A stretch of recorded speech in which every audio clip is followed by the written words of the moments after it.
We're here to talk about performance reviews. So if you were expecting a different subject, now would be a good time to grab your things and come out quietly. I really am pleased. I've shared this with a few folks that this is the fourth time that I've had an opportunity to present, and thank you so much for having me back. Last time that I was in front of the group, we were in front of a larger audience, and we talked about the self-evaluations. At this point, have you received the self-evaluations back from your staff? For the most part, maybe a few stragglers that are out there. Have you had a chance to review those? No, we haven't. No. Okay, so I have some yeses, some no's. Some have Gary, received. you haven't seen your employee yet? It was submitted, and I'll talk to you about that. I think we changed a couple logon ones. Oh, okay. But everybody else, finance team had 100% participation. They got them all in on time. I think that's awesome, so thank you for that. But mostly mostly everybody. If you're, for the managers in here, for your direct reports, I sent emails out to those and then CC'd you if your direct report did not get their self-review in. So if you guys could just follow up with them, just to hopefully encourage them to submit those. I'm going to give them to the end of the week, and then on Tuesday, for the ones that are not in yet, I'll email you guys directly so that we can get those done, so we can keep this moving. Sure. Thanks, Rosemary. And that's a really important point, that you want to receive the self-review back from the employee before you schedule the review meeting. Why might that be a good idea? You want to see what they're thinking. What they're thinking, yeah. And from time to time, I've had folks say, well, I have them bring it to the meeting, and that's the first time I take a look at it. Well, the danger there is they maybe have some things in there that you want to prepare for, maybe some things that they talk about in there that you may want to go back and do a little investigation, ask some questions, make sure that you're not getting any surprises in that meeting.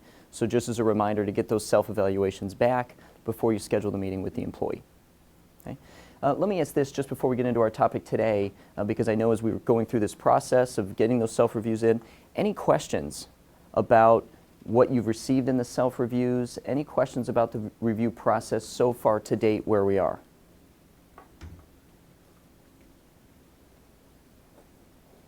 Morning. It's perfect timing. We're just getting started. Come on in. Spot for you right here. Okay, so everybody's clear on the self-reviews, where they are, and those are coming in. Well, today we're going to talk about the actual review meeting. And I'm curious, how many of you have had at least 5 performance review meetings with staff? Put your hands up. You've done at least 5 performance reviews. In your career? In your career. Oh. Okay. Some folks haven't done up to 5. How about 10? Who's done more than 10 meetings? 15? 20? I remember sitting in a church service once, and they passed candles around to everyone, and it says, okay, for everyone that's known the Lord for the last 5 years, go ahead and extinguish your candles, and then they go to 10, and then they go to 15. And there's always those few candles that are out there when they get up to 50 years or 60 years that are there. It's a little bit like this exercise and looking at performance reviews. You know, it can be a really challenging thing to go and do this, especially for the first time or one of the first times that you have reviews. And just as we get started today and want to make sure we know our agenda, we're going to go through and talk about that meeting, how to properly set up that meeting. I'm going to give you some tips and advice, but I want this to be a mutual dialogue and not just me speaking to you today.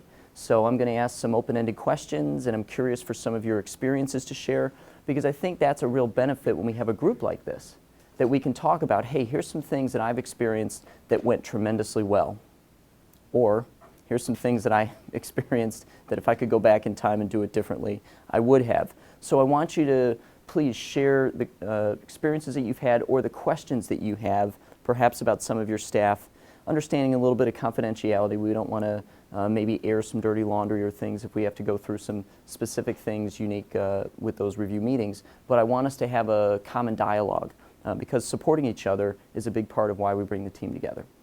Okay? And then we are going to finish at 10:30 this morning. So if everybody has that on their calendars.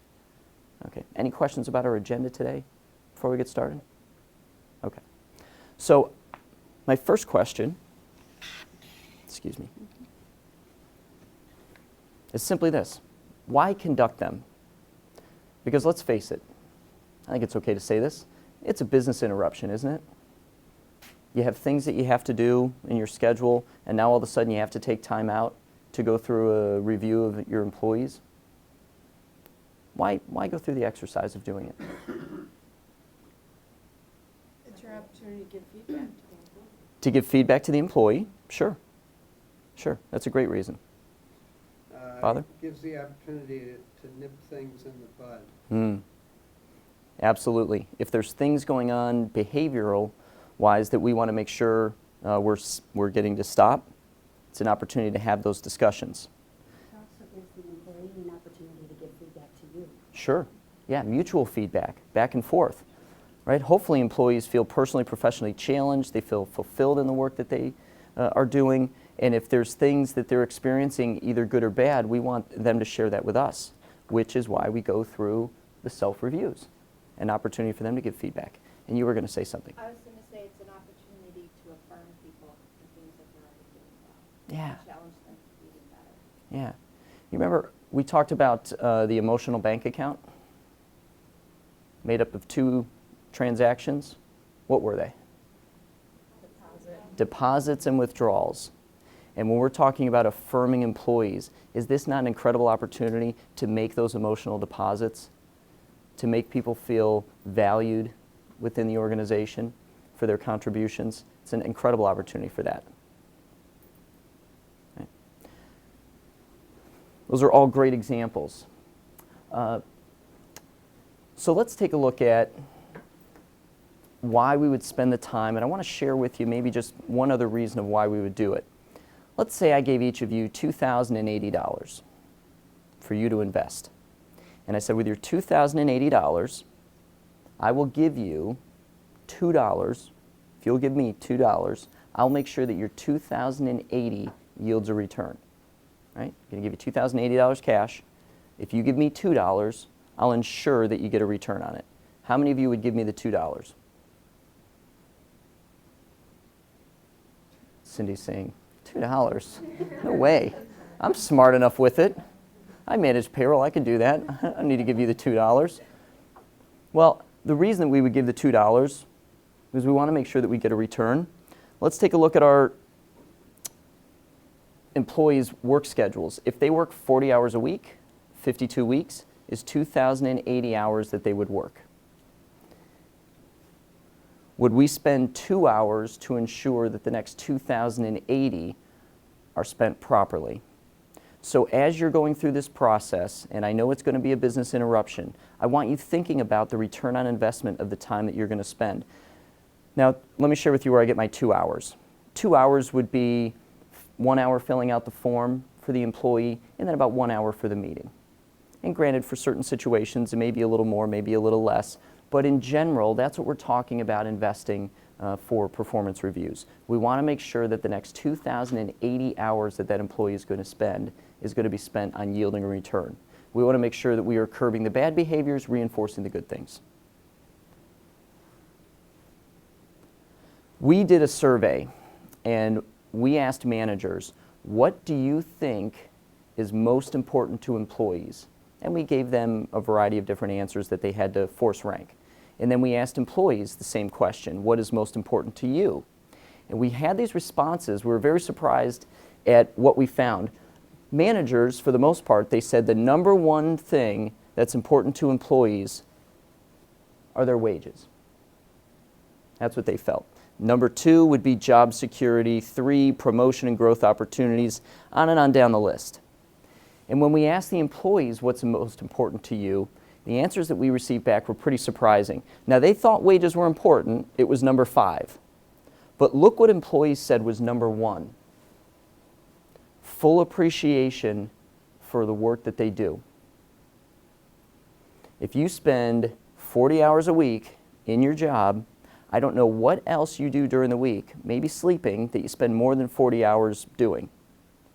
Don't you want to feel that the investment of your time, 40 hours a week, makes a difference?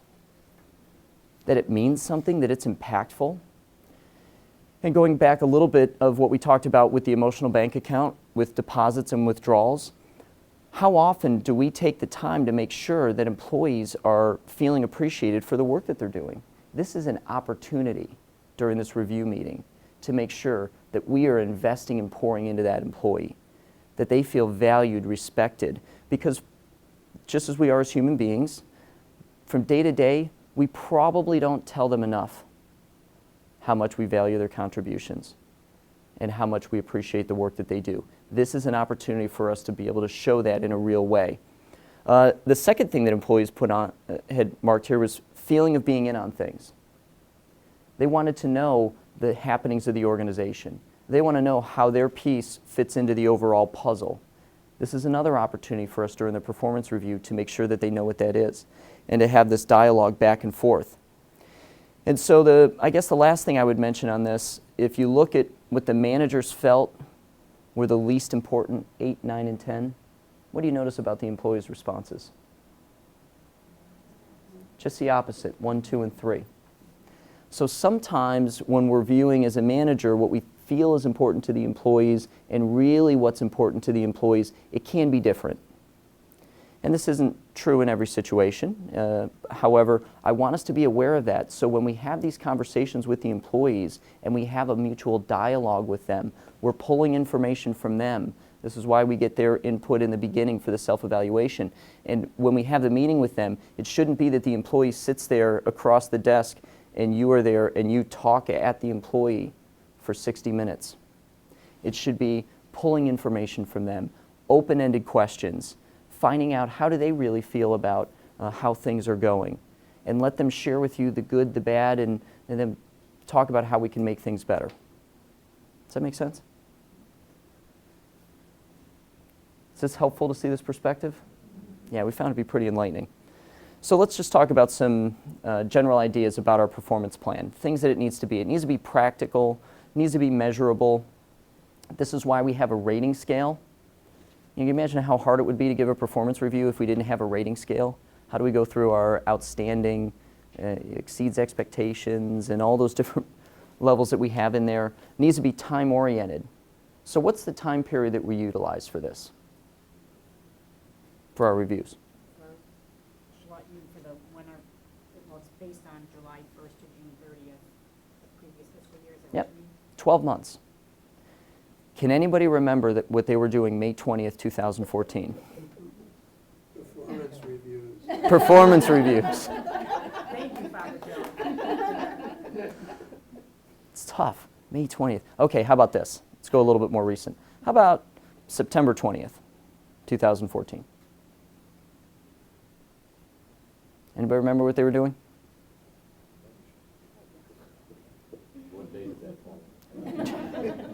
January 20th, 2015. I see people pulling out their calendars. Hey, I can go through and on my iPhone, I sure can tell you. Well, think about this. We, as human beings, just the way we're wired, we think about ourselves more than anybody else. If you can't remember what you were doing during these time periods, can you remember what your employees were doing on those dates and what was happening to them? And then if you have multiple employees trying to remember all those different things, it can be difficult to go back and remember over a 12-month period of all the different things that happened. So let me ask this. What are some things that you do individually to remember the things that happen with your employees so that when it's time for the review, you can go back and reference those things? What are some things that you do individually? Make notes through the year. Make notes through the year. And what do you make the notes on? Piece of paper, and I put it in their file. Piece of paper and I put it in their file. Or now that we have an electronic system, we can go on there as well. We can go in an electronic system and do that. Right? I love that. What else? For me this year, because we updated job descriptions, Mhm. so for Amanda's job description, and then I really focused on it and I had it out, and so I was really updating it and keying in on actually what she was doing based on what the job description. So that was kind of a good tool, and I think moving forward, I'm gonna keep that job description kind of out for anybody, Sure. that's in our department, so that so that I understand what they're doing. I don't know if it's necessarily exactly what because I think you're probably suggesting that we should be keeping track of the good and the not so good things that happen on a weekly, monthly basis. I don't know. Well, what I'm suggesting is that if we rely on our memories, it's not going to be successful. What do we do? And I never like to be somebody who tells people how they need to do things, because I believe people are wired a little bit differently, and some people are electronic, some people are paper, and some people have different methods and how they like to record things. What I would encourage you is that we need to have some form of a system to be able to do that. And as we get into our discussion today, I'm going to give you some ideas of things that you can do and some areas to go and take a look at. But I'll give you an example. I had a production manager that I was working with, and the production manager said, "I hate reviews." He said, "It's the worst part of my job." He said, "I'd rather go through a corrective discipline meeting than have to do a performance review." It was that much of a burden for him because he felt this pressure. How do I go back and remember all this information? So I said to him, his name was Paul, I said, "Okay, Paul, here's what we're going to do." And I went and I created a very simple Word document where I took the names of his employees and I put a few lines after it, and then at the top of the page as a heading, I just said date, and there was a space, and I put it there, and I photocopied about 100 pages, 3-hole punched it, and I put it in a binder. And I said, "Here's what I want you to do. At the end of the day, is it important that you lock up the shop and that all the lights are off?" Well, he said, "Yeah, I have to do that every day." And I said, "Okay, then here's what I want you to do. Before you turn off the lights and before you lock the door and leave at the end of the day, what I want you to do is I want you just to take 2 minutes, just 2 minutes. Open up the binder, write in the current date, here's the names of the employees, and I want you to write down anything that stood out to you positively or negatively about the employees." And he begrudgingly said, "Okay." And so I went to meet with them in 2 weeks. And I said, "I want to review your sheets." And so I look at the first day, there's the date, and it's blank. And I flipped the page, and there was the next date, and you know what I saw? It was blank. And I went to the third date and looked at it, and there was an employee's name, and it said, "Assisted a coworker with a project." And I said, "Okay, that's great." And I went to the fourth day, and there were notes for 2 employees that were there. And what I noticed, even in the 2 weeks we went through in the 10 days, once he got to the 10th day, there were notes down, not in great detail, nothing that had to be sentences after sentence that was down there, but just a few notes that were there. Well, during the course of the year, he continued to fill up his binder. And when it came down for performance reviews, he pulled out his binder and he said, I have so much information in here. How do I now go and have the opposite problem? How do I get this information and put it in? And I said, "Great." I said, "Well, we're going to pull out some of the highlights and specifics." But he had the information there in a system that worked for him. So I'll go back to what I said. My job is not to tell you what your individual systems need to be. But if you want to have effective performance review meetings, we need to start getting into the practice of capturing information from the employees, the great things that they do, the things that we want them to do differently, and we have to have a method to capture that information if we're going to have our most effective meetings that we can have. Make sense? Okay. So we need to make sure that there's things in here that are measurable, time-oriented, specific. This gets into why we want to make sure that we have notes that we can go back to, and then jointly agreed to. What do you think I mean by jointly agreed to?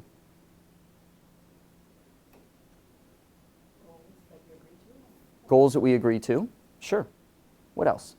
And the employer and the employee, that relationship that you're agreeing to them mutually. That the employer and the employee, that you're talking about them, discussing them, and everyone's on board. That's right. Yeah, and part of that is agreeing to the roles that we have. And what I mean by that is, with the roles that we have, is it important that the employee agrees with everything that the manager says? May not happen. It may not happen. Yeah. And in those cases, whose viewpoint becomes more important? The employee or the manager? Whose perspective gets to win out? The manager. Yes. Why? There are some things that have to be done. There are some things that have to be done, and the employee may say, "I don't like doing that," or "That's the least favorite part of my job." Well, sorry, that's why it's called work. Right? As my kids are getting to the age of now having jobs, and they say, "I can't believe that." Yeah, well, it's different than what you get to do in your social time. Right? That's why Actually, the way that it's written in the Department of Labor, it says an employee has to be compensated for all hours that they're suffered to work. That's the actual language in the Department of Labor. Okay? Right? And It's redundant. it's well said. You know, and this came up a little bit in the self-evaluation meeting, and I hope this came across the way that I wanted it to, and sometimes it can be difficult to deliver these messages directly to the employees, but if the employee feels like they're coming to work late, but they're completely justified in reasons why, my alarm didn't go off, it was traffic, it was construction, the point is, I'm telling you that you need to be at your workstation at a certain time. Whatever you need to do in the background, buy a new alarm clock, get up earlier, take a different route to work, whatever you need to do, we have to make sure that you can do it. So the employee may feel justified, but I have good excuses why my performance was poor. Well, okay, but we're setting the expectation that we need you to be at a certain standard of performance. And as the manager, you have the right to be able to have that expectation from the employee. So as we get into the conversation with the employee, understand that things that are jointly agreed to, we want to have the employee jointly agree to an understanding that they need to meet a certain standard. Now, perhaps they need assistance getting to that standard. Maybe they need assistance with training. Maybe they need assistance with you spending time and assisting them. But they need to make sure that they can agree to standards of performance. Okay? So let's talk about preparing for that discussion meeting. First thing, remember the finger pointing? Remember the finger pointing exercise that we did?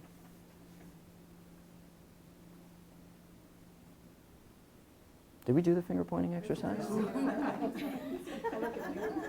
Going back to my... Okay. One finger pointing this way and three fingers pointing back at yourself? Yes. Did we do that in the first meeting? Okay, here's what I want everybody to do. I know that your mother told you never point, but I want you to point to the person to your right. We did do this, right? We didn't do this? Okay. As you're pointing to the person to your right, I want you to start shaking your finger at them. All right? They did something wrong. Now, if you look down at your finger, we want to do a self-evaluation, like look internally before we look externally. Let's look down at our hand. One finger's pointing at the employee, and three fingers are doing what? Pointing back at us. All right, here's what the fingers represent. The first one is this. Did I set the proper expectation with the employee? Because if I didn't set the proper expectation and the employee is not performing the way that I wanted, it's not the employee's fault, it's my fault. The next one, did I train them appropriately in how to reach this standard of performance? If I didn't invest in the right training and they're not doing it correctly, it's not the employee's fault, it's my fault. It's interesting to me to watch some of you try to write with one hand while you're still pointing with the other. You can stop pointing, it's fine. I'm going to continue to point though because it helps me with the illustration. So the third finger is, did I inspect what I originally expected? In other words, have we allowed a behavior to go on over a period of time where now we're coming to the employee and saying, okay, now it's gotten really bad and we need to do something about it. So have we been, if you'll permit me, a little wimpy maybe in having the tough conversations that now things have escalated to a point? So we need to make sure that we're inspecting what we expect, which is part of the performance review process, right? As we talked about nipping things in the bud. Would you mind repeating those one more time? I was pointing. Right. It'll be on YouTube in about 5 days. You can get it there. Excellent. No, I'll go back. So did we set the expectation with the employee is the first one. Did we train the employee properly is the second. And did we inspect what we originally expected? So number one, you'll see on the screen, we talk about before we go in and we do the review, let's do our own mini review of ourselves. Let's look internally before we look externally. Are we at all to blame for the employee's performance one way or another? Or is there anything that, and it's not necessarily that we're doing things purposely against the employee, but just have they been asking for something that we haven't had the time to deliver to them? Have they been asking to go to a training? We said, yes, we're going to send you to this. We just haven't been able to do it yet. Have they been asking for some additional assistance? And we've recognized, yes, I know that you need that. We just don't have the resources yet. So let's start looking at internally before we look at externally and make sure that we have that covered. The next thing that we want to do is to review any special projects or accomplishments. And I have a note in here to consult with other people that may have some working knowledge of the employee. Did they work with another manager on a project? Talk to that other manager. How did they do? Is there anything that stood out to you one way or the other that I should make present in my performance review? And I added this in here about other employees that they would have worked with. Now I want you to see this in the way that I mean it. I don't want you to start asking all other employees in a gossipy way, hey, tell me about this person. Like, what we're talking about are people that have a working knowledge of working with that person. Is there feedback that that person has that you just are not privy to because you didn't work with the person in that capacity? And really what we're doing here is we're collecting information. We want to take a look at, as Rosemary stated, their job description. That could be a great place to do it. Start jogging some thoughts. Okay, I'm going through their job description. How are they doing in these areas?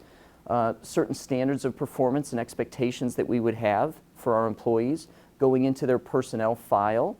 Is that a place where we have information that we could pull from? Are there files that you keep? Are there notes that you keep in areas? Some things that I do, I ask my employees, and they actually feel good about this, so there's multiple reasons why I do it. It's a great emotional deposit. I say, hey, if you ever get a note from a client that you work with that says, hey, I really appreciated what you did here, or this was favorable, could you forward that to me? And so they like to get those notes, and I'm fortunate to work with great people that get notes like that often.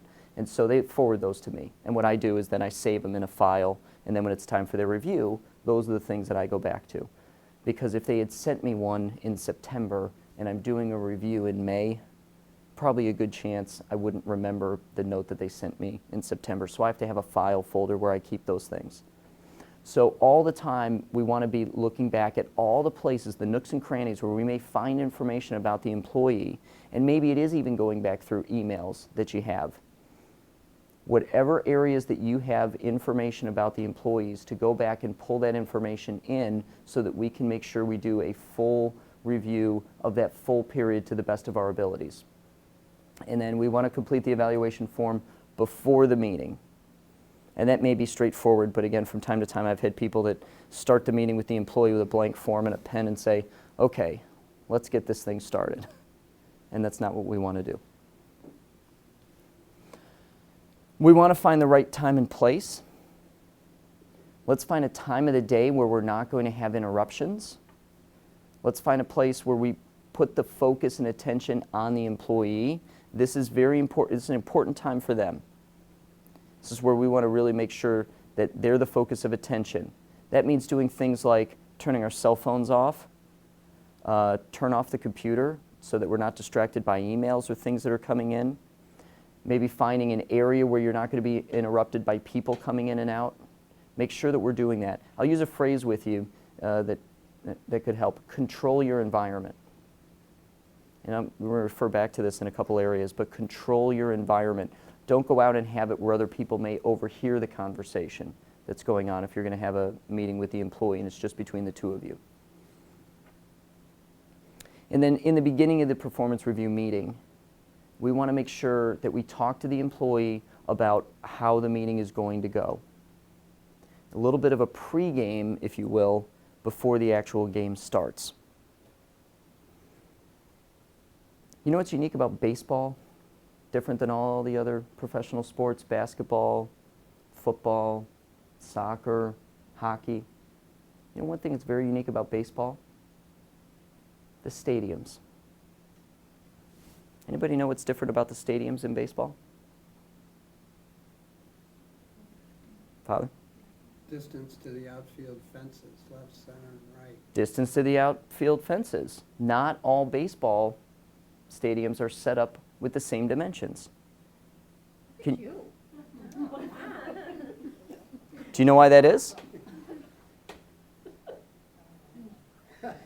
Why it is. Yeah. They set those fences up for the kind of team that they put together. In- Left-handed hitters, right-handed, long ball, you know. In some capacities, they do. Where are most baseball stadiums located? In the cities. And cities have areas that are in city blocks that have different dimensions that they have to fit into. So if I use this example in Boston, what's the stadium in Boston? Fenway. Left field, Fenway has the green monster, right? A big, huge fence that's up there. It's because it's a shallow outfield. Well, if you ever look at an aerial map and you see where it has to fit into the block that it's on, it's due to constraint. There's a road that goes right behind it, so they have to have that there. Can you imagine if football fields were played on different dimensions? Hey, instead of 100 yards, we're going to have 120 in this field, or we're going to have 70-yard fields in this other one. I mean, it would be crazy to do that. But in baseball, they have to do it based upon the stadiums and where they're built in cities to do that. Well, before every baseball game, all the umpires get together, and they talk about what the ground rules are going to be. And if a ball bounces here and goes there, what are we going to call? Is it a ground rule double or is it a home run? If it hits this pole, what do we do? Is it a foul ball or is it a fair ball? If it hits the wall and somebody catches it, or if it hits the wall and hits the ground, what are all the rules going to be before the game starts? Can you imagine the chaos if all of a sudden they didn't get together and talk about this? Something happens during the game, and now they're all sitting together trying to figure out what it is? I don't know. Is it a fair or foul? Is it an out? Is it a home run? I don't know. It could be disastrous. So they get together, and this is where we get the phrase, they talk about the ground rules, what those are going to be. Before you start a meeting with your employee, set up the ground rules. What's an example of one of the ground rules that you might set? We're going to keep this to an hour. Yes. I've had some that have gone far beyond an hour. Yes, we absolutely want to do that. And consequently, some things that I do in training, I like to either be teaching you about things or showing them to you. When I have started every meeting, what's one of the things related to time that I've shared with the group? When it's going to end, at 10:30. Because you know what? I do that because if we reach 10:30, and maybe I have a little bit more content that I want to talk about, maybe I could ask permission. Hey, it's 10:30, I know we're going to wrap up. Would it be okay if I just spend a few more minutes? Or so that I set your expectations that we are going to be done at 10:30 so that you know, okay, I can now, at 10:30, this will be over and I can focus on the rest of my day. So for this amount of time, let me concentrate on this. We want to do that with the employee. And you know what it gives us the ability to do? If we're having a meeting, and maybe we have a meeting and it's not going so great, and we reach an hour, now we have an excuse to call a timeout and say, you know what, we agreed to meet for an hour, we're just about at that time. I want to call timeout, and I actually physically do this when I meet with people. I don't know, it works for Jim Boeheim, he can do it if right, all of a sudden the other team's on a run, he can call timeout. We could do that, say, hey, timeout, let's stop where we are here, and let's schedule a time to get back together. And maybe we can organize our thoughts or do some things like that. So we can do that. It also helps the employee understand, okay, this isn't going to be a 30-minute meeting. It's also not a 2-hour meeting. We're going to meet for an hour. It helps you control your environment when you set that time. It also gives you the ability during the meeting, if you have an employee that may be going on and on and on and on, that we could use this to say, hey, what you're sharing is important to me, a little emotional deposit. However, we only have an hour to get together. There's some other topics I want to make sure that we get to. So let's pause on this for now, and maybe we'll revisit it and come back to it, but I want to move on to a different subject. Gives you the ability to be able to control it. Quite honestly, it's another reason during training why I talk about the time that we're going to end, because if there's a little bit of a rabbit trail we start talking about, I can say, hey, do you mind if we call time out on that, because we're here till 10:30 and we can do that, right? So just keep in mind, setting the time gives us the ability to control the environment and to talk about that up front. That's an excellent example. What might be another ground rule that we want to discuss?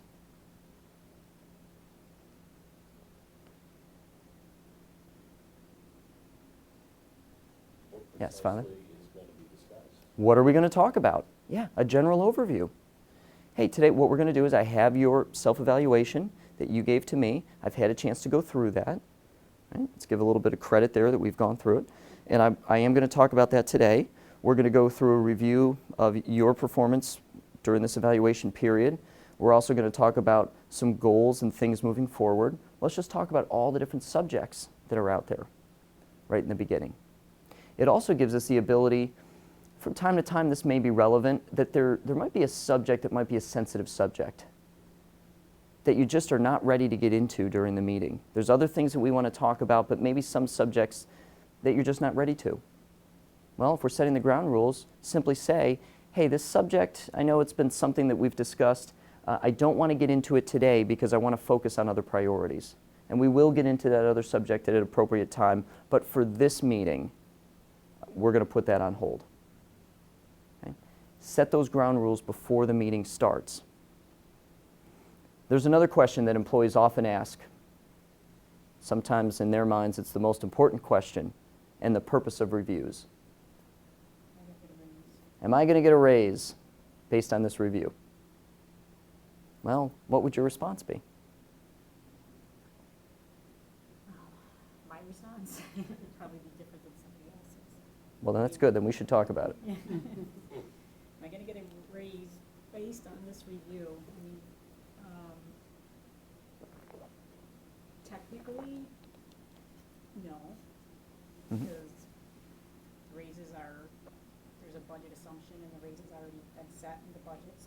Managers have the ability to give different percentages to Mhm. other people based on their performance, but that's being done right now. So it's not like you're gonna meet with the employee and give them the review and Mhm. say, you are gonna get $1,000. Right. That At the end of the review, should, this that's is, the way it should be though, I think, well, or no? let me ask this question. Let's say that we have no budget for pay increases at all. 0 raises in a given year. Should we do performance reviews? Why?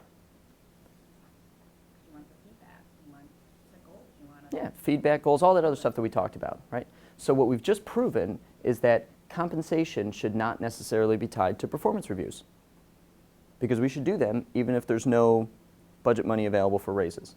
Now, if we are going to give pay increases, because we do want to pay for performance, we do want to have that be a factor in making those compensation decisions. The point I'm trying to make here is that don't feel the pressure that at the end of the meeting, it's like a game show, right? We're going to have this review meeting, and at the end, let's tell them what they won. You got a 4% increase, right? We want to separate that out from if at the end of the meeting, you're not prepared to say at the end of the meeting, this is going to mean you're going to get this type of an increase, let's talk about that in the beginning. Because if the employee's waiting for that, as human beings, they may be not listening intently to everything that we're talking about. They're sort of waiting. Oh, okay, is this helping me or hurting me? Helping me or hurting me to get this raise? Let's just tell them that at the end of the meeting today, I don't have compensation information. We're not ready to get into that now. We're going to have a separate discussion about that at the proper time. Okay? So let's make sure that we talk about these different ground rules, set their expectation in the beginning. That's how we're going to have our most effective meetings. Any questions about anything that we talked about as far as the ground rules? More questions about baseball? I'm happy to talk about baseball if we want to do that. I have a question about, what if do you set a ground rule about if there's anything that you disagree with or any input you want to give me, and is that a ground rule where you establish that up front? If you have a feeling that you're going to go into a performance review and it's maybe contentious? Great question. If there's something that is going to be contentious, should we talk about it? I think it's a great way to diffuse it in the beginning is to mention it. If there's a big item that's out there, we get into a meeting, let's talk about it right in the beginning in the ground rules. And it gives you the ability to set the expectation of how you're going to talk about it. Maybe it's the most important thing, the reason you're getting together, and you want to make that the major focus of the meeting. Then set that expectation in the beginning. If you're not fully prepared to talk about it, or you don't have a final decision about it, then you could say we're not going to get into it. Or if it is going to be something that is a point of contention, and there's other items that are in their review, and you'll see how maybe I'll broach this subject a little bit here just to illustrate it. Sometimes we can have what I call the halo or horn effect. The employee did something so tremendously wonderful during the last 12 months that we want to make it a major highlight of their review. Or they've had a real big flop during the 12 months, and it's a real thing that we have to talk about during that review period. There should be other things that we highlight and that we talk about, not just their one great thing, not just maybe their one great error that happened during the review period, but we want to do it on the whole 12-month period. So if we need to talk about an issue like that is going to be a major discussion point, then let's talk about it in the beginning, but let's also say that there's other things that we need to talk about as well. And if you'd like, this is how I like to do things with the employee, I might say to the employee, if you'd like, we could talk about that first, if it's really pressing on their mind, or we could talk about it when I get to that point of the review. What would you like to do? If the employee says, yeah, I'd really like to talk about that. I haven't been able to sleep thinking about this meeting because we're going to talk about this thing. Okay, great, let's talk about it now. Keeping in mind there's other things that we have to talk about. The reason we do that is if we set the ground rules for an hour, we're going to talk about this subject. There's other things we have to talk about. You're now in control of the conversation. If you get 30 minutes into the conversation and you're still talking about this highlighted contentious area, you now have permission to say, let's call time out on it for now because there's other things that I want to talk about as well that we agreed to, and let's go through those things. And then at the end of an hour, you can always, there's no rule book that I'm going to hand you about having these meetings. At the end of an hour, you could say, does it make sense if we continue a little bit longer? Or should we call time out here and then set another time to get together? So if there is going to be a major subject, let's talk about that in the ground rules. I think that's wonderful. And then talk about how it's going to be present during the performance review discussion. Does that answer your question? Okay. Going back to telling them what their raise, if they're going to get a raise, what their raise is going to be, Yep. and a performance review. So when do you suggest telling the person what the dollar amount is versus their performance review? I mean, before, after, or but you're saying not at the same time? So in your question, let me make sure I understand. You're saying that you know that we have information based on the review that there's going to be a compensation adjustment. Is it based on the review? Yeah, it should be based on the review, but when the manager is giving the review, at that point in time, Mm-hmm. most likely they know what the amount is going to be for the employee. If you know that there's going to be a compensation adjustment and you know what it's going to be, during the ground rules, you could say there is going to be, based on the review, there is going to be a compensation adjustment, and that is going to be part of our discussion. And then it really is up to you on when you want to talk about it. If you want to talk about it in the beginning or you want to talk about it at the end, whatever you're most comfortable with. But I would, if it is going to be part of your discussion, I'd speak about it during the ground rules and make them aware of it. And a way that might be appropriate to talk about it might be in the ground rules to say, we are going to talk about compensation, but what I'd like to do is talk about that at the end because I want to make sure we get through the other important items that we need to, and compensation is important too, but there's so many things that I want to be able to share with you about the work that you do and how much I appreciate it and what it means to the organization. So can we talk about those things first, and I promise at the end we will talk about compensation. Employees, oh yeah, please, tell me about the great stuff I did. So mention it in the ground rules, but what we want to avoid is if you say, okay, we're going to have this performance review, and what it means is that you have a 2% adjustment. Now all of a sudden they can get into, well, 2% adjustment, why is it 2% and not 3%? Or what if it, and now you're sort of saying, well, the reason is, and I've got to go back through and talk about the performance review items anyway. I'd rather not get into specifics of what the dollars are until the end, but knowing that we are going to talk about that subject at the end of the review period, I would bring up in the beginning. Is that helpful?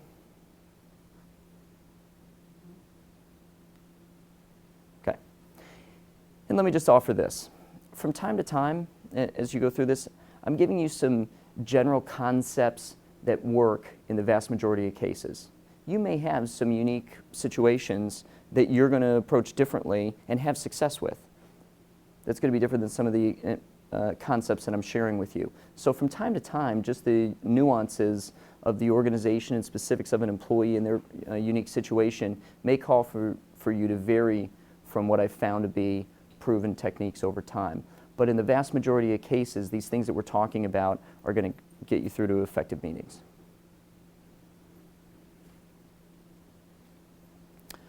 Okay, a couple things in the beginning. Establish rapport with the employee. This goes into why we're setting the ground rules. We want to put them at ease, make sure that they're aware of what we're going to talk about, where we're pulling the information from. If you've talked to some other people about projects, we want to make sure that they have an opportunity to know about all those different things. In short, if the employee is more comfortable, they're going to give you more information, they're going to be more open, you're going to have an overall better dialogue. If the person is tense, doesn't know what's coming up, you're not going to get as much information from the employee and your meetings won't be as effective. So we want to put them at ease. We want to talk about the specific information about the examples that we have within our ratings and how we gave them. This is why I talk about how important it is to be able to go back to specific information that happened during the 12 months that's giving us the ratings that we're putting out there. So as you're developing ratings for employees, if you think about what is it that's occurring with the employee that's giving me the feeling that I should give them one rating or another, there should be specific things that have been happening during the course of their 12 months that's giving you the sense of what that rating should be. And as much as we can, we want to get into the specifics of what those things are. Hey, remember when this situation came up and this is how you handled it? Yeah, I thought that was wonderful. Or when this situation came up, this is what you did. Well, the next time I'd want you to do it a little differently. If we can go back to getting into the specific details, we're going to have a more effective meeting. We want to talk about job standards, right? This goes back to that first finger, our expectations. These are what our expectations are. This is where you're going above and beyond, or this is where you're falling short of those expectations.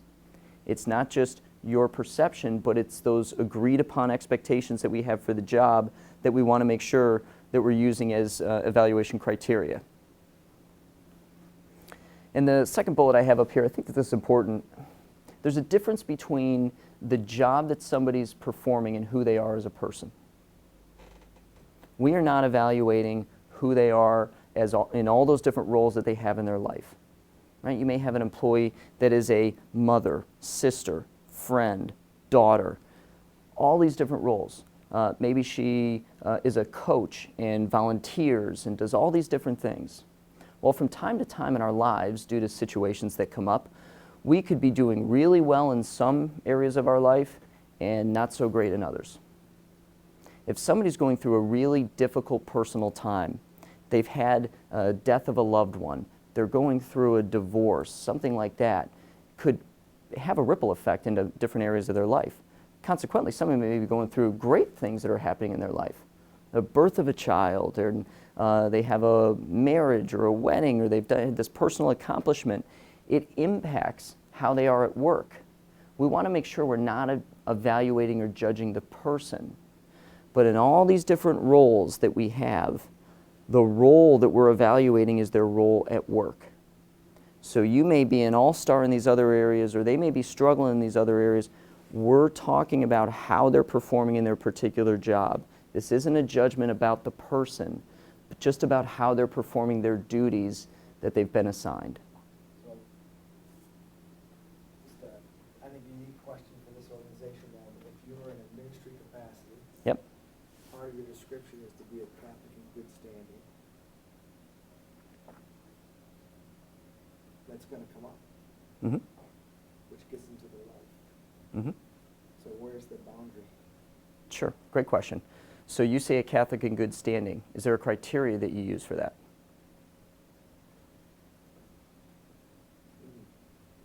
Well, there's the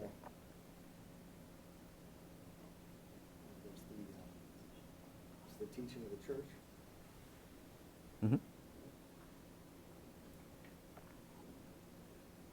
they following that in a way of life? I mean, everybody sins, but I mean, are they dissenting on church teaching, for example? Mm-hmm. And we have to get into some criteria for that. Because if what I did was, I said, okay, let's take this phrase, that you are in good standing, and I asked everybody on a blank sheet of paper, write down for me what that means. And I collected all of those back. What do you think I'd receive? Different answers. And so if you're doing your reviews and you say, okay, we're going to evaluate that you're in good standing, and went around and did that, we run the risk of having different responses to that.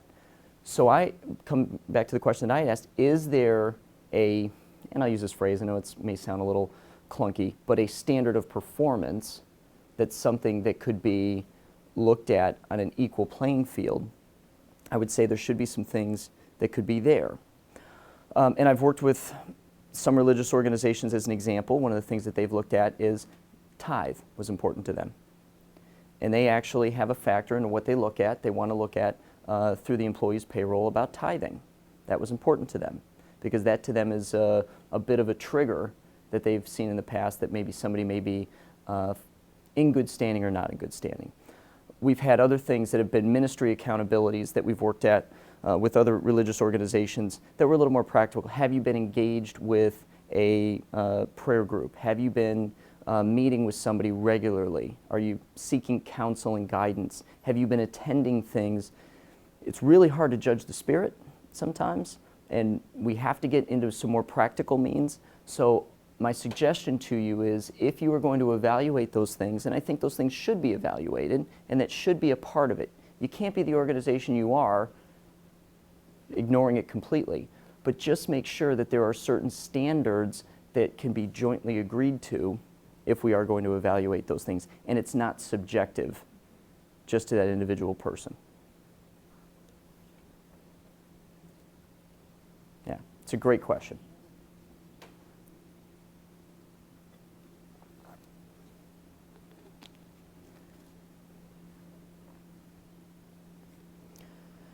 I guess maybe I just feel a little bit led to share this because when I talk about somebody that might be going through a difficult time in their life, as the type of organization that we are, we want to come alongside somebody and help them through that. I just would maybe caution with that we put some timelines on it and some expectations. So in other words, if we have an employee due to their personal circumstance that's missing time from work and needs to be out, we can for a season maybe accept a lower standard in some areas just because they're not here to perform and they might need some help from other people, and to do that, we can take that into consideration for a season. And we want to make sure that seasons have ends and that we're having some joint discussions about, okay, I know that we've been for the last 3 months working through this, and at some point we're going to reach a point where we're going to look at your attendance coming back or where it might be. And I'll just share this without getting into names, but in my own company, I have a wonderful consultant. She, more than anything in this world, wants to be a mom, and she'll be a great one. So far, the Lord has not given her that gift yet, and she was carrying twins and lost them. Very difficult circumstance for her. She needed to take a leave of absence. And so came around, I took her clients and did all of that and continued to compensate her during that time, even though she wasn't working, and did that for a season, and said, we're going to work on a plan for you to be able to come back, and through her own desire to be able to do that, but she just needed time to be away. So during those 3 months that she was out, I didn't say, okay, this is going to negatively impact your performance evaluation. But we want to look at the end of this season, there'll be a time where you're going to come back, and we're on a plan to be able to do that, and then support her during that time. And just during that, I didn't want to set an expectation where, okay, well, forever, I'm just going to continue to work with your clients, because I thought it was the right thing to encourage her and support her that, you're going to get through this, sort of a philosophy, and you're going to be able to come back and do this during that time.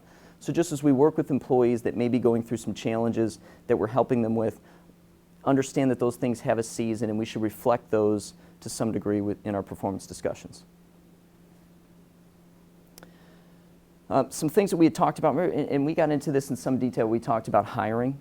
We talked about being a positive listener. We talked about some proactive ways to be able to do that. So I don't want to retread a lot of that same ground, but just remember that when the employee is there, we want to give them our full attention. We want to make sure that we're actively listening when they're talking to us, that we can give them some nonverbal communications, nodding our head, writing things down. You should be writing things down that the employee is sharing. Maybe not even necessarily on the performance review form, but that's a way to validate to the employee that what they're saying is important and that we're doing that. Even how we're listening to them. without interrupting. Let them get through and share the things that they need to without interrupting. Sometimes there could be a tendency, they start sharing something and you have some ideas. You say, oh, I know exactly what you mean. It's this. And the employee says, well, no, that's not exactly what I meant. Now all of a sudden we can come up with a little bit of some disagreement in tough conversation. So give them a chance to share what it is that they want to share fully. And then avoiding confrontation and argument. And my guess is most of your performance reviews are not going to involve confrontation or argument. However, if you get to a point where you're getting into a difficult conversation or discussion, I shared this earlier, you can always call timeout. If the meeting is not going the way that you want to, you can call timeout and say, look, let's pause here and you shared some information with me I really want to think about before we get back together and talk about it in more detail. So let's take 24 hours or whatever might be appropriate, and then let's get back together again after I've had a chance to digest what you shared with me today. Okay? So I say there's no rule book that we're going to hand out that says in every meeting this is exactly how it has to go. I want you to take these concepts and principles and apply them appropriately to the meetings you're having. We always want to make sure, oh, yes, Father? How would you define confrontation on the previous slide? What does the word mean to you? Sure. To me, what it means is that I feel strongly one way, the employee feels strongly the other way. And even though I might be the manager, they're the employee, and I'm trying to explain to them this is my perception of it and how it is, if I'm just at a point where they can't get over it, they can't come to some type of a phrase that would say, I understand where you're coming from, even though I don't agree with it, I understand and I accept it. If the employee continues to come back to this so that I can't move beyond this subject into the other things that I need to, and I've got this, then I want to call time out. And some things that I might do with the employee, I might say, okay, here's what I want to do. Let's call time out here. I want you to write down for me, why you feel so strongly the way that you do about this. And what happens is when an employee has to sit down and write something down, it's different than if they're just verbalizing it, and they go through a different thought process. And as they write those things out and they have to give that to you, you're going to get a different perspective from the employee on what it is. So it gives us a time to be able to collect ourselves and then get back together. Also, as I go back to Abraham Lincoln, used to write a lot of letters. And the unique thing about Abraham Lincoln, he would write letters to his different generals during the war about ideas and things that they do that frustrated him, and he said, I'm going to sleep on it. And when I wake up, if I feel the same way that I did the night before when I wrote this letter, then I'll mail the letter. And you know what happened with most of the letters that Abraham Lincoln wrote? They never got mailed.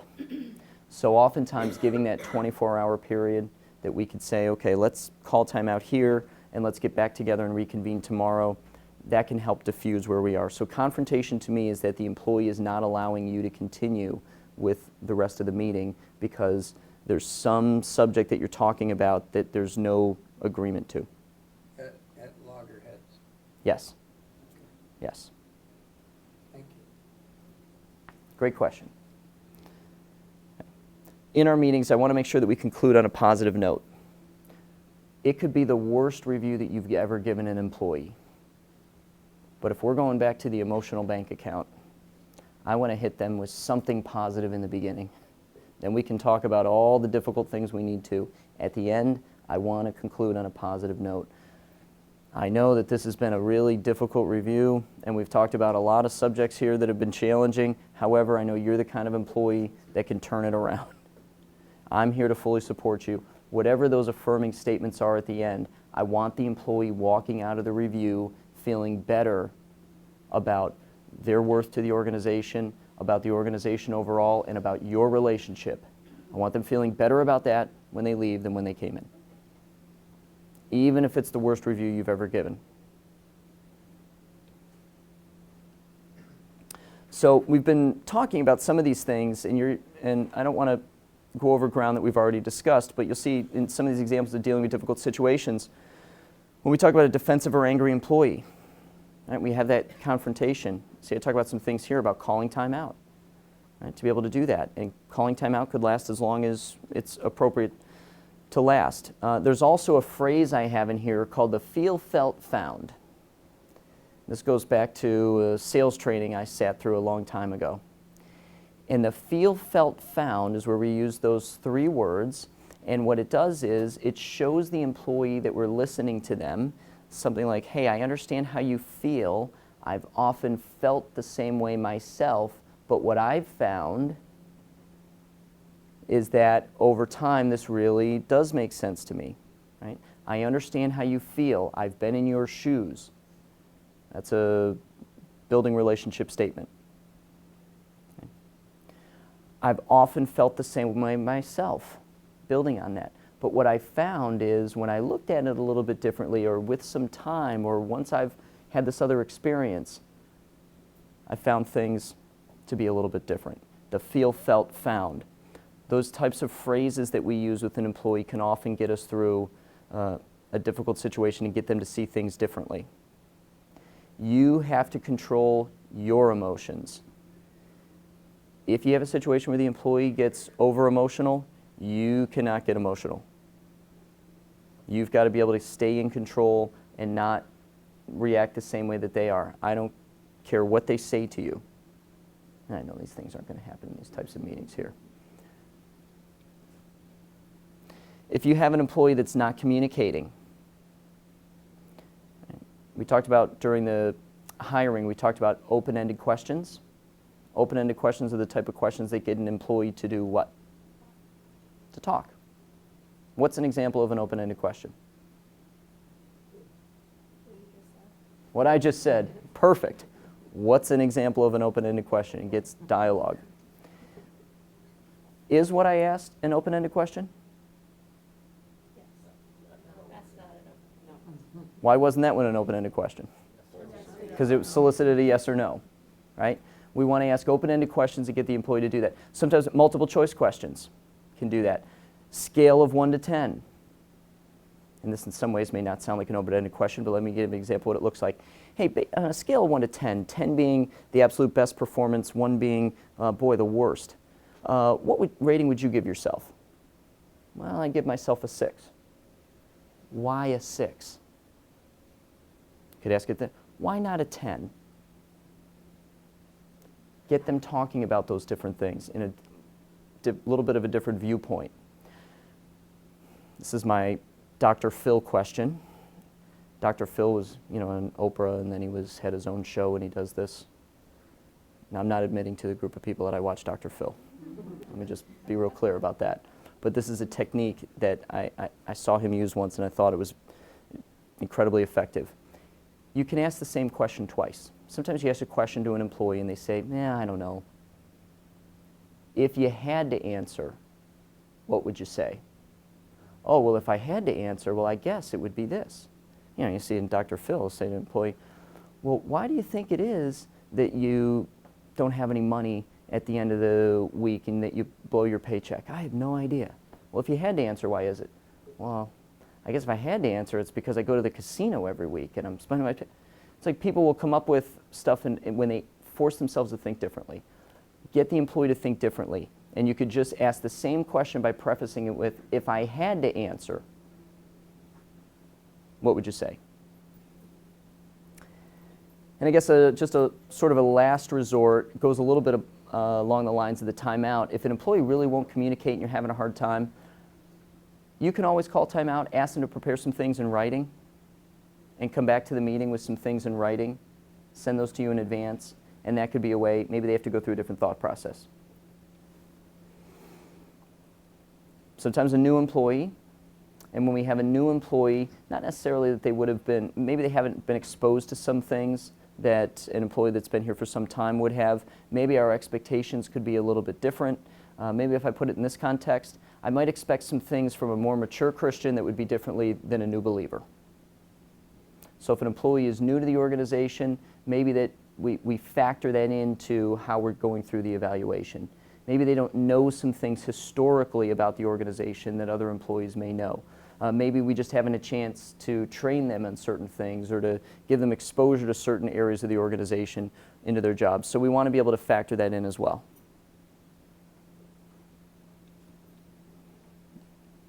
We may have a marginal employee. Number one thing on this, if there is an area that is of significant deficiency in somebody's performance, don't wait until the review to talk to them about it.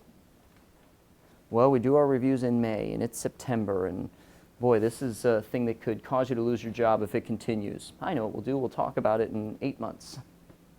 No, if it's something that's important, talk about it now. I had a client once that said to me, he said, Jay, okay, I agree with this, and there's a very significant thing that I need to talk to an employee about, and we're 6 months away from the review. They said, do you have a form that I could use to talk to the employee about this area of their performance? I said, I sure do. They said, what is it? I gave them the performance review form. And they said, well, yeah, this I have to use in 6 months. I said, okay, show me the rule book that says you can't give somebody an interim review with the same form right now, and even to talk about 2 or 3 questions on the form that are relevant to their particular circumstance. We've already invested in the form. We already put it together. Why not use it at different times if it'll help us be effective with our employee communications? And remember, no rule book. If there's no rule book, why can't I just ask 1 or 2 questions off the performance review form and give them an interim performance review about some specific areas of performance deficiency? That is unless Rosemary tells me I can't. No, it's a great idea. Right? Use the tools that you've been given to help with that employee situation. You know, I do separation training, and we talk about how to terminate employees a proper way. You know, I tell everybody, look, hopefully our goal of going through corrective discipline leading to separations is that we never have to separate. What we want to do is save the employment relationship whenever possible, curb the bad behavior, save the employee. If we have an opportunity to do that, give them an interim performance review.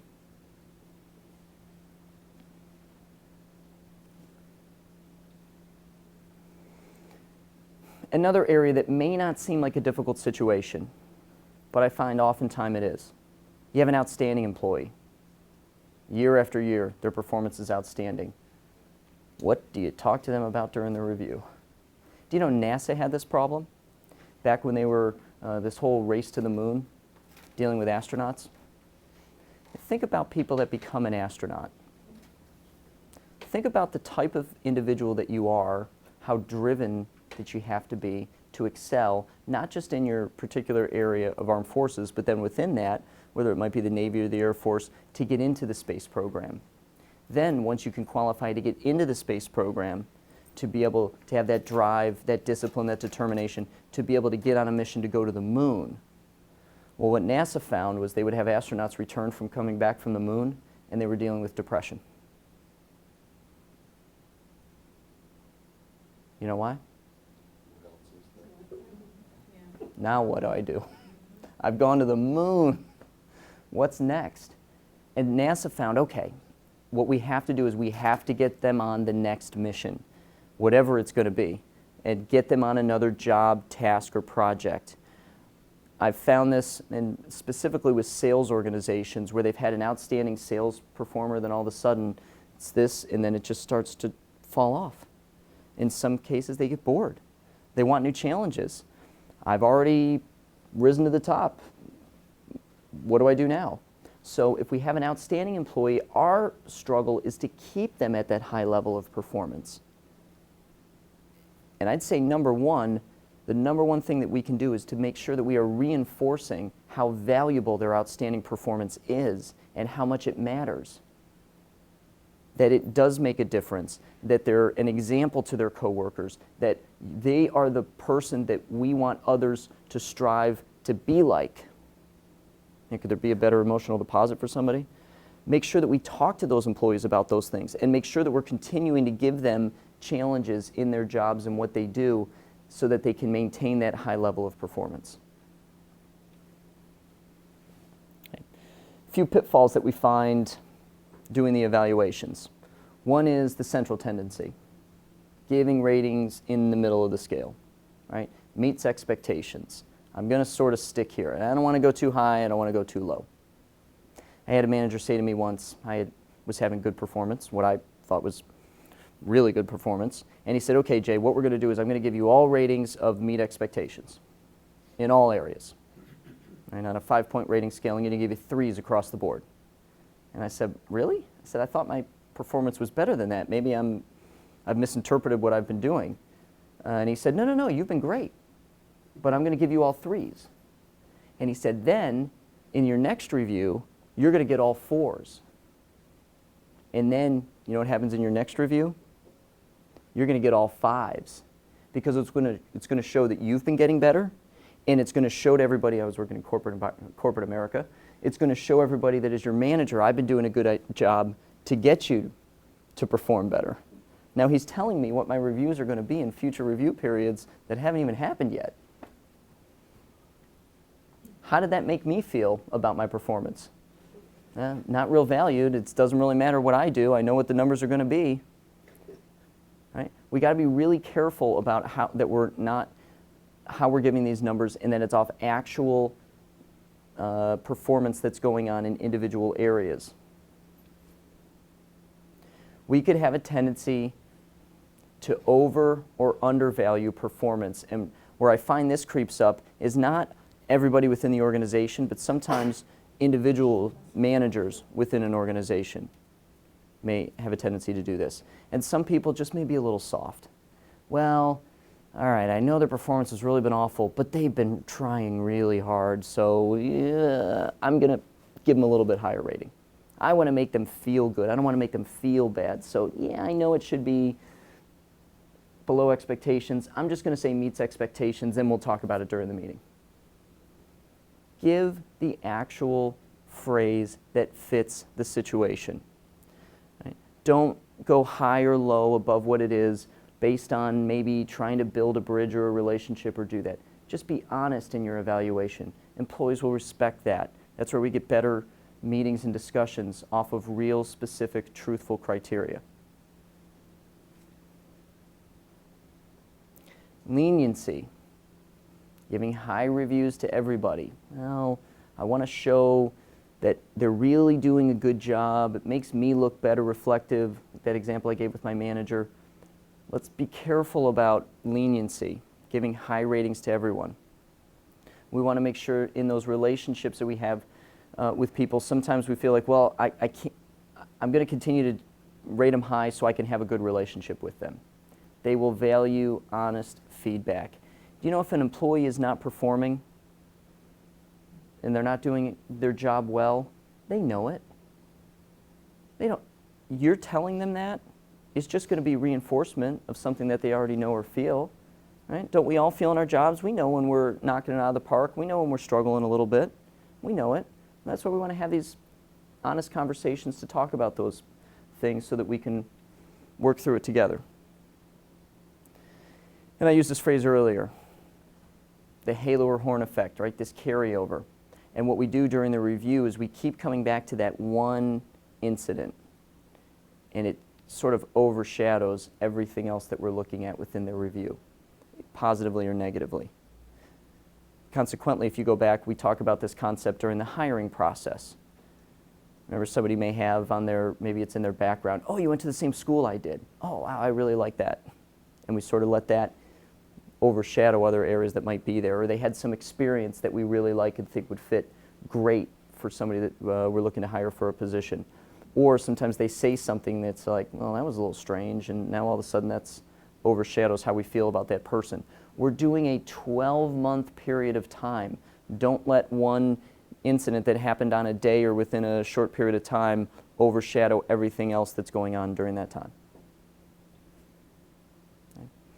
Sometimes we can have unrelated influences, and this is a little bit more of a pause where you say, okay, let me just check myself a little bit here. Is this somebody that I know really well? We barbecue together on weekends versus employees that I don't do that with and I don't know as well. And, well, I know what's going on with this person, so I might give them a different rating. Maybe we know some things that are going on spiritually with this person, and we say, okay, well, I'm going to let this have the impact one way or another, positively or negatively. We have to be really careful about some of these other influences that can cause us to start to feel that it's going to influence their performance. You know, even personality. somebody might be really strange and somebody that you would not want to hang out with and somebody you just don't understand the things that they're into and what they do, let's give them an honest review of their performance, not based on whatever it is in their personality or quirks or things that they have. And this is in a way that subconsciously we can start to do this. I don't see people do this consciously, but sometimes subconsciously that can come up. Okay?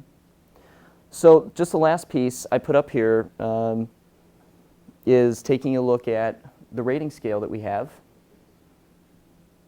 And this shouldn't be new to anyone, but we have our ratings of outstanding, above expectations, meets expectations, needs improvement, and below expectations. Okay. I don't want to leave it on this slide, so I'm going to push through to this. With our 5-point rating scale, and I have a kind of a general question about the rating scale. And I'm curious for your feedback. Do you look at the rating scale like it's the SATs or like it's grades in school? Grades in school meaning A, B, C, D, F versus SATs where we have, what's the when I took the SATs, 1,500 was as high as you could score. I think now it's what, 1,700 you can get in the SATs? 24?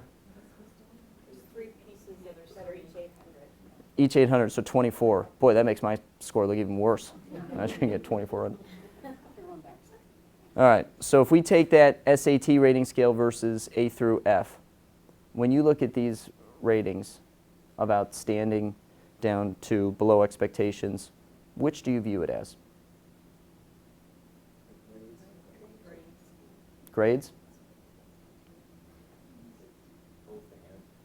Both?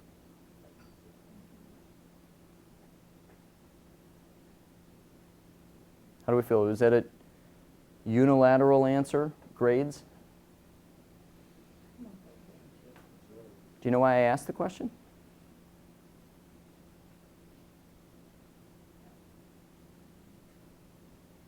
Sometimes I'm thinking of specific things as I'm looking at the rating system. Mm-hmm. You know, specific things that might have happened through the year or during the year, and that affects where I put it Mm-hmm. versus just like a grade level sort of thing. I don't know.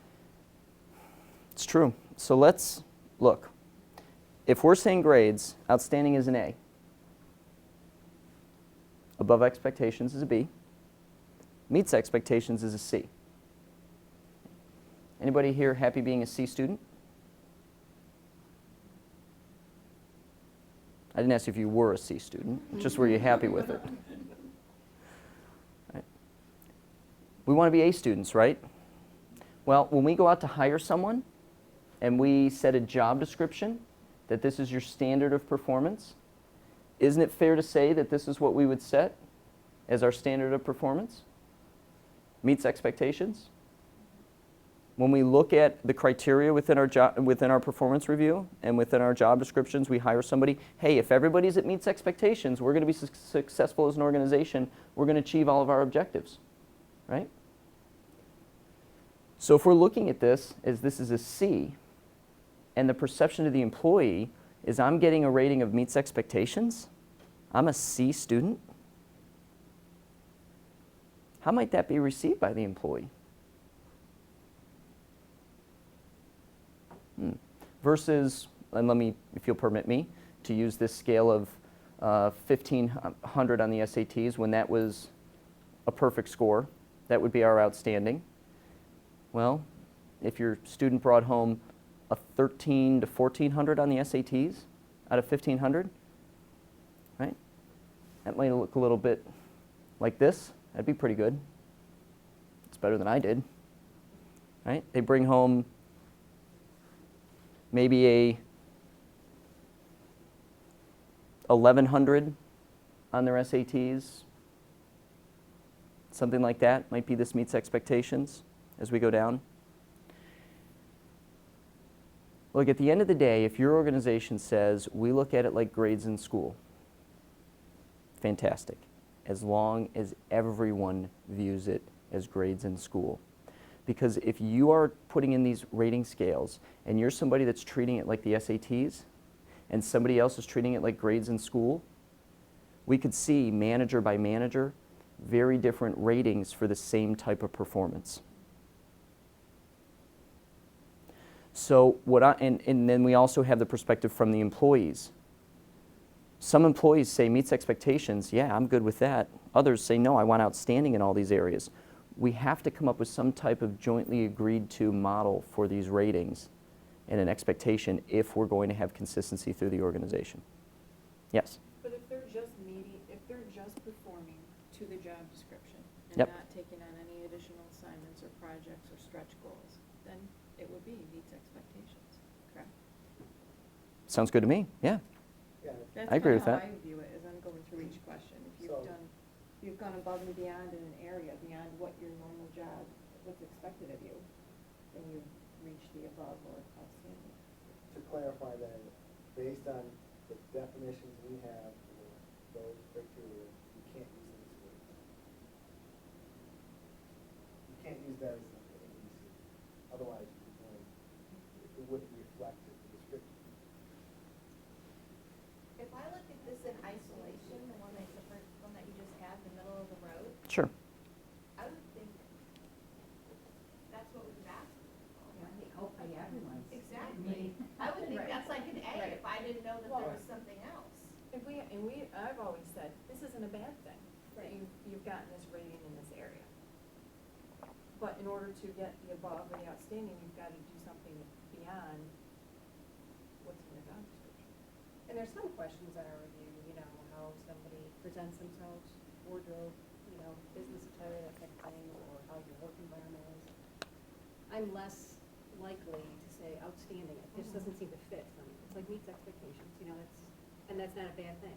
It's just, you're doing what I expect you to standard, so. And others where it's related to performance and somebody's passion to learn, or somebody's, as Carol said, stretch goals, Mhm. that's what we look at, is it above or is it Mhm. outstanding? I think the important thing is when we're giving people meets expectations or above expectations, is having a dialogue with the person so that they understand that, that they're okay with the meet expectations, because some people might think going into the review, they may think, oh, I only got meet expectations, what does that mean? So it's important for us as managers to have the dialogue with them so they understand you're doing what you're supposed to do in your job description to get to here, these are the things I'm looking for. Mm-hmm. And it's an important conversation with self-review, because you evaluate yourself, say, do I meet expectations, am I above, those kind of things. And that can be a point of entry. You rate yourself as this, can you explain to me why? Okay, I use this term. And for each of the questions that we have to rate, I might have 5 meets, Mhm. and 1 or 2 above. Mhm. What's the overall rating for that employee? Mhm. I kind of add up how many meets, how many above, and go with the majority for the overall. Mhm. And that was a question I think you had in that, at the, for the, But I think then, kind of as a, combining what Danielle said and what you said, there's some things that meet expectations, that category may not necessarily be important to the job. Right. So, Right. that score can end up getting tossed, we would Right. tend to prefer some of the other questions more heavily. right, Yeah, weighted. weighted, yeah. Well, let me be clear. My task in this part of our, as we come to a conclusion here, is not to tell you what your ratings need to be, but to foster a dialogue that we have a mutual understanding so that we can have consistency in how we're presenting that information. Maybe we should look at our performance review next year, who knows? That's fine. Maybe it's time to maybe look at a new type of performance review. Well, you know what I mentally, what I always do is I do the grade thing, but I consider outstanding an A+. I consider above an A. Meets I consider B, below is a C, and then meets improve a D. I mean, that's how I mentally look at it. Mhm. That for somebody to be outstanding is really that A+ person. So when somebody says meets expectations, it's a B, which isn't a bad thing, which kind of says the same thing. That's not a bad thing. But my above are those people really doing over and above, and, if anybody is totally outstanding, that's your A+ student. That's somebody who's like really driving it out of the park every single day, So, I mean, I still use the grades, but I have that A+ factor out there, so I kind of bring it up a little. Mhm. And I don't know if that's good or bad, but for me, that fits better, Yeah, I think all what this illustrates is that if you're looking at meets expectations as a B and somebody else looks at it as a C, That's where we're getting inconsistency. So how do we get consistency among ourselves then? Well, you clear your calendars until 1.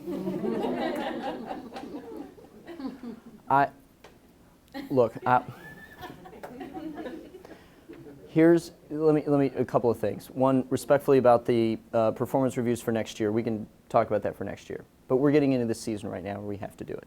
And so now we're looking at just for these reviews here, let's make sure that we have some consistency. What we jointly agree to for next year and for reviews, we can have a separate dialogue and discussion about that. Is that this? That's this.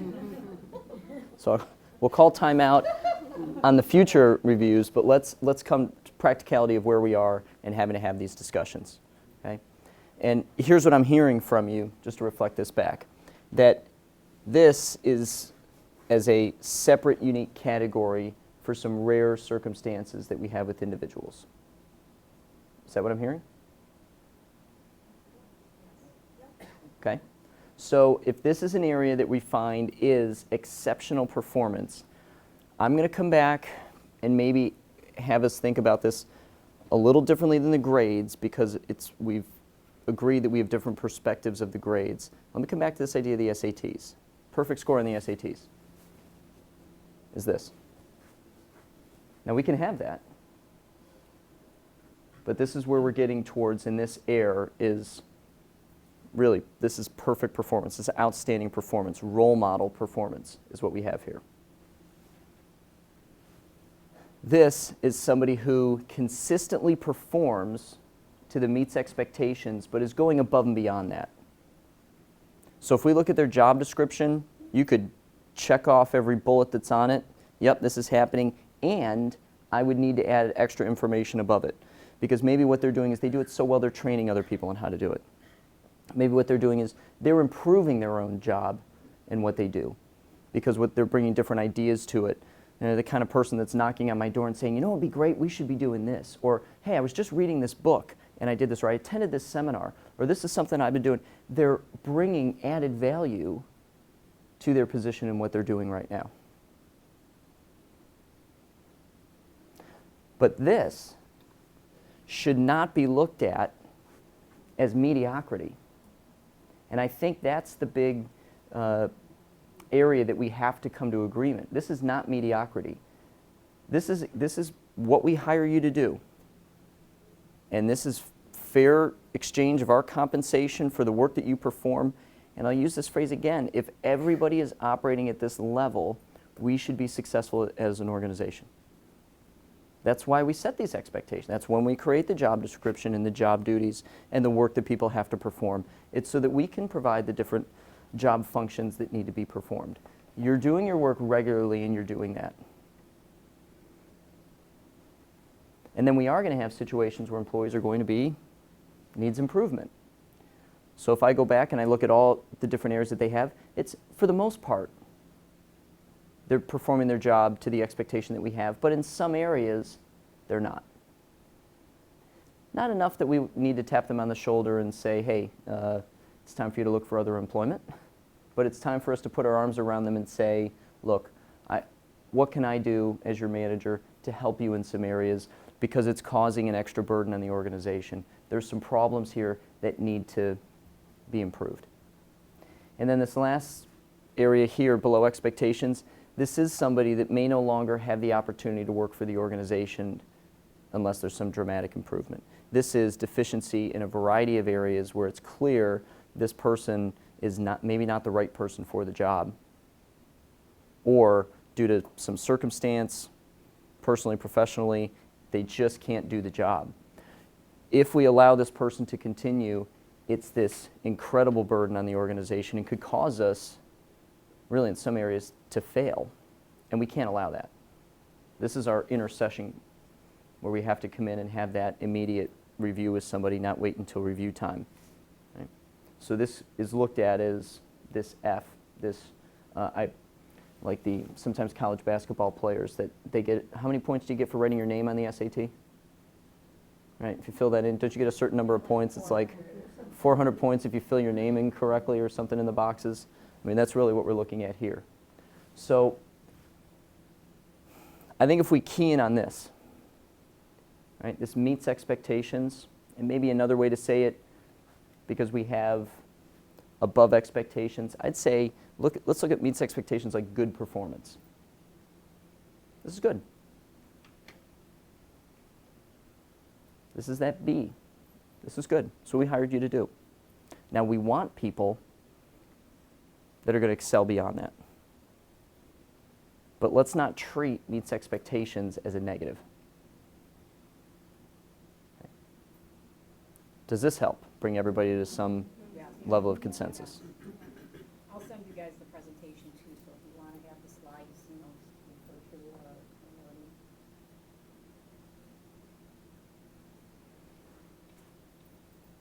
or. Okay, with that, I am going to call timeout because I did talk about 10:30, and I think our last dialogue was very good. I think we needed to have that. So we're about 10:40 by my watch. What questions do you have for me about anything that I presented on the reviews? Maybe with the caveat, if you have some individual questions, I'll stick around after to take those so that we could end our meeting timely. Is any general questions for the group? The only question I have is a new hire at the time of reviews. Mm-hmm. There's nothing to really review. So, Let me introduce you to the phrase not applicable. NA. And let me go back to the idea of a rule book. Doesn't exist. If there are certain things on the review and you say, for this category, you just haven't been exposed to it yet. It's impossible for me to give you a rating. And because I don't want to just go to some default rating that's here, I'll just put not applicable. Now, there are areas where you've been exposed to, and I've been impressed with what you've been able to achieve in such a short period of time. I do want to give you some credit for those things, so I do want to evaluate certain areas. Certain areas we may fill out, other ones, it's just not applicable. thank you. Plus, you can use it as a good dialogue to set goals, make sure you guys are on the same page. Feedback and emotional deposits. Build that relationship. Any others?